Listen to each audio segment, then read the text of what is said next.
सगळ्यात पहिलं काय तुम्हाला पेशंटच्या समोर उभं राहायचं. समोर उभं राहतं पण काय करायचं हे असं एका बाजूला उभं राहायचं बरोबर. नंतर मग ही पेशंटची मान आहे, मान ढिली ढिली करून द्या. आपल्या हातामध्ये सोड पेशंट सांगा माझ्या हातात सोडून दे मान सोडून दिली. मग ती मान डाव्या हाताला फक्त काय करायचं मान वळवत असताना पेशंटचा चेहरा आपल्याकडे आपल्याबरोबरचे पेशंटचा चेहरा पॅरल आला पाहिजे आपल्या चेहरा आणि मग वळवल्यानंतर तुम्हाला कळतं का त्याच्यापेक्षा जास्त वळू शकत नाही. जिथं तुमचं वळवणं थांबलं तिथं फक्त झटका द्यायचा. आता झटका देऊ नका, आता फक्त ही प्रॅक्टिस करा. नंतर मग दुसऱ्या साईडला दुसऱ्या गुडघ्याजवळ उभे राहा. हे सेम चेहरा आपल्याकडे तुम्ही दिलं सोडा. चेहरा आपल्याकडे करा पेशंटचा आणि वळवल्यानंतर किती वळते तेवढे वळवायचे आणि त्याच्यानंतर मग जिथं वळत नाही तिथं तुम्हाला झटका द्यायचा. आता आपण झटका देत नाही, आपण फक्त ते अनुभव घ्या का कुठं जाऊन ही वळवणं स्टॉप होतं.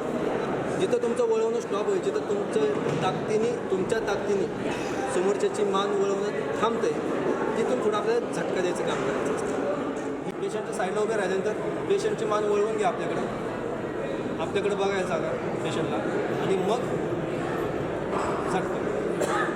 हां सेम तसंच इकडच्या बाजूला पण साईडला उभे राहा बरोबर.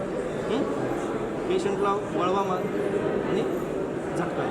आता ह्या दोन पद्धतीमध्ये काय होतं प्रॉब्लेम करायचं वेळेला की आपण जेव्हा पेशंटची मान वळवतो तेव्हा काय होतं त्याचा खांदा पण वळतो. हां पण जर तो खांदा वळला तर आपला जो फोर्स जायचा आहे ना तो फोर्स त्याच्या खांद्याबरोबर निघून जातो बरोबर. मग त्या पेशंटच्या खांद्याला आपल्या गुडघ्याचा सपोर्ट द्यायचा बरोबर. मग पेशंटला आपल्याकडे बघायला हे पेशंटने आपल्याकडे बघितलं वळवलं आणि मग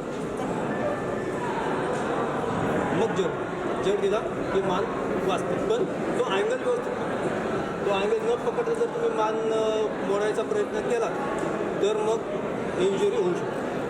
आता तुम्हाला काही त्रास झाला त्यांची मान वाचते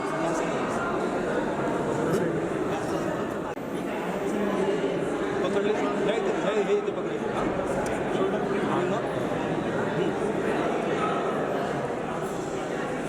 वाजला त्यांना विचारा आवाज नसता आला तुम्हाला किती वाजला आवाज हां तर आवाज मोठा येईल याची खात्री नाही काय प्रत्येकाला आवाज येईल याची अपेक्षा बाळगायची अपेक्षा बाळगायचीच नाही. आवाज येईल अपेक्षा फक्त ही का मला योग्य पद्धतीनं त्याला ताण